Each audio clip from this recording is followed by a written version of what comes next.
I just want people to know that COVID is real. Like it's here. It makes people sick. There's such a wide outcome of what can happen when people get COVID, from me who's got a basic head cold to the next person that ends up in the ICU. We just don't know enough to start jumping to conclusions right now. So it's best to just protect yourself, protect other people, and we got to ride this out. No one's ever seen a global pandemic before. It's new, except for the folks that are 110 years old that saw the Spanish flu. So everyone's in this for the first time. We're all trying to figure it out. So patience is key, and being diligent with protecting yourself is the best thing that you can do. I think really just listen to your body. You have to be your number one advocate, and if you're the only one knows if something's not quite right, go get help. Don't wait, because I firmly believe that had I even waited a day, I don't think I'd be in a position to be doing this interview. Follow directions from the politicians or the doctors. You don't want to get too close to the people that have the virus, because you sure in the heck don't want to go through what I did. Recovery is the hardest thing.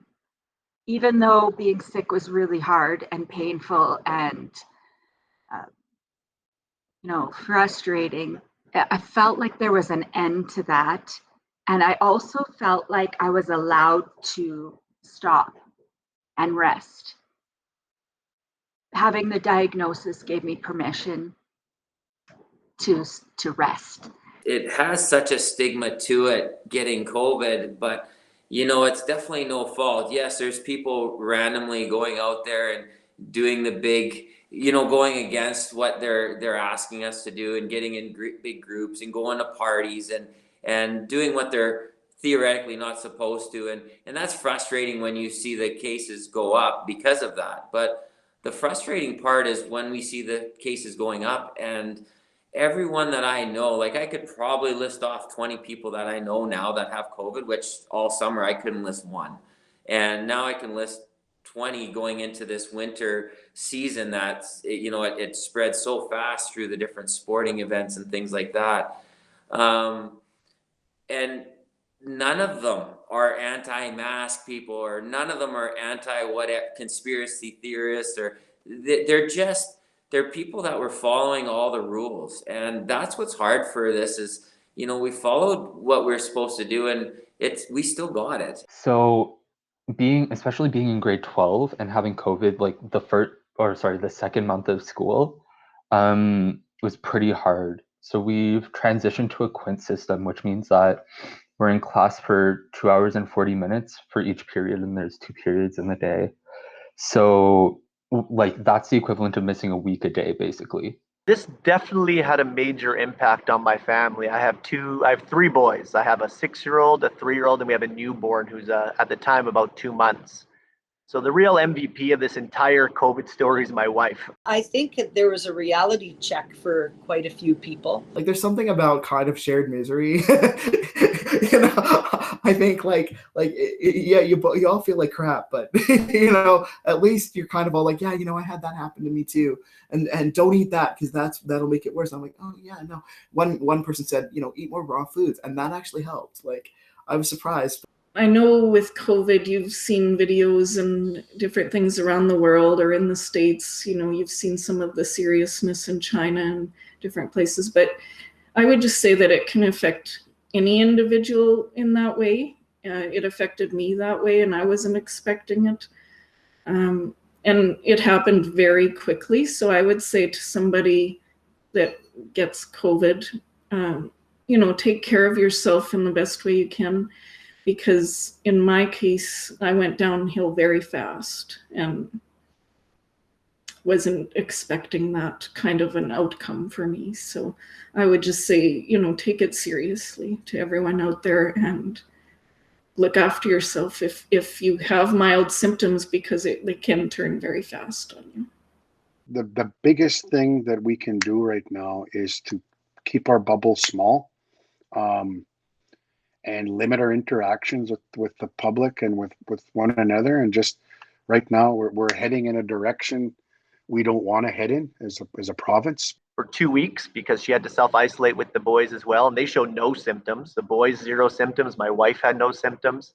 had to deal with me being, locked away in a master bedroom, and I was sick and I couldn't help out, and she had to take on the responsibility of raising all three boys, and especially, the newborn really threw a wrench into things. When you're dealing with those sleepless nights, and then plus you have a 6 and a 3-year-old who need attention as well.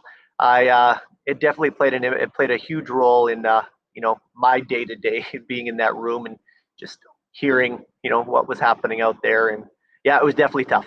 One of the biggest things that has affected my family is the isolation. One of the terrible things about this is people being isolated. I've had 2 extra doctors assigned to my case now, so I don't just have 1 doctor anymore. They've said that they've noticed sometimes there can be issues with growth. The growth will slow down at some point in the pregnancy. So I will have extra ultrasounds from here on out to track the growth. Right now, the growth looks good. Everything looks good. I tried my best to keep up with work, but I couldn't stay focused for really anything longer than 10 minutes. So doing these big projects and even a test, that was super, super difficult. Getting to go back was kind of weird. I don't know, because I was only there for back at school for maybe a week before my school shut down because of COVID. So we've been out for 2 weeks. We just went back yesterday. So really this half the year so far has been at my kitchen table on my computer, trying my best to keep up, which is really difficult.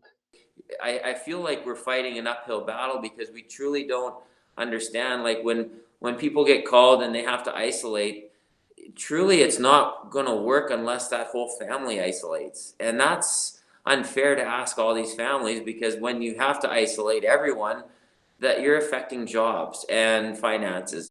And I know there's some mild cases and then there's some heavy cases like I was, but very few people got to get through it and still talk about it after to what I had. I mean, I had, between the heart attacks, I had dropped foot. They put braces on me. I was a total disaster at that time, and don't get it. It's not worth it. At the end of the day, you just don't know who has that virus and who's carrying it, and it's clearly it can pass quite easily. But I mean, at the end of the day, I don't think people should be scared, but they have to be cognizant that they have to make sure they're following all the procedures and protocols. I get the premier's concern about the economy and losing jobs, but I think our priority shouldn't be just about jobs and the economy. Our priority should be about the safety of the public and people. And if it means losing some jobs in a short-term pain economically for long-term health of people, I think that's more important. Now that I'm back to work and back to life, there's a feeling of, there's a pressure to be back to normal. And so I think, there's an outward, I'm fine and I'm doing great. I'm back to, 90% feeling back to normal. And there's an at home where no one's watching self that sort of is frustrated and sad. We also aren't allowed to have support people in hospitals anymore. So my mom found out that her cancer was back. She found it by herself because she couldn't have a support person at her appointment. And my husband couldn't come to our last couple of ultrasounds. So that's another way COVID has impacted my life, that not having support people in medical situations. It's unfortunate. There's no right answer to any of this, because you can't just lock everything down, because mentally and financially that's such a strain on everybody. But yet if you don't shut people down, this will spread. That's a fact. And so there is no right answer. And so I guess the mental, getting up and hearing people talk about this and hearing people think they have the answers, it's just no, you don't. Nobody does. One thing it's done is it's really opened up a sense of community. I feel more of a sense of community since I've been sick. That's one thing it's given me, is just this, urge to kind of talk to people and also relate, through this, and also just how much everybody's kind of in it together. I know that everyone's like, oh, we're all in this together, corny, whatever, but it's true. There is a sort of a sense of camaraderie that happens when you're kind of going through this, and someone will say something, hey, I'm in so-and-so, and this is what's happening. I'll be like, hey, yeah, over here in Toronto, this is what's happening. And why is that happening? We talk about this, and I don't know. I just find talking to other people who've been through it so therapeutic. And really, when we haven't had a lot of answers, it's kind of been the only thing you can do. So social media that way has been awesome.